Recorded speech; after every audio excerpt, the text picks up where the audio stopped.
আগামী ২৭শে জুন ২০২৫-এর পর মমতা ব্যানার্জির জন্য একটা ভয়াবহ বিপদের দিন আসতে চলেছে।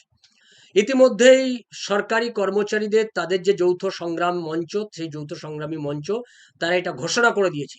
যদি আগামী ২৭ তারিখের মধ্যে ডিএ মমতা ব্যানার্জি না দেয়, অর্থাৎ ২৫% ডিএ, যেটা কেন্দ্রীয় সরকার ইতিমধ্যেই সুপ্রিম কোর্ট যেটা ইতিমধ্যেই নির্দেশ দেওয়া হয়েছে, সুপ্রিম কোর্ট নির্দেশ দিয়েছে যে ২৫% ডিএ তাকে দিতে হবে।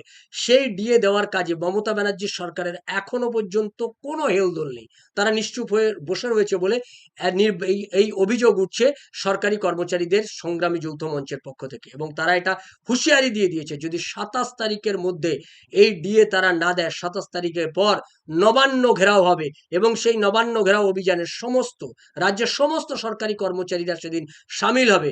মমতা ব্যানার্জিকে সেদিন নবান্ন ছেড়ে পালাতে হবে, এই হুঁশিয়ারি তারা ইতিমধ্যেই দিয়ে দিয়েছে। ২৭ তারিখের পর মমতা ব্যানার্জির জন্য একটা ভয়ঙ্কর দিন নেমে আসছে বলে অনেকে মনে করছেন।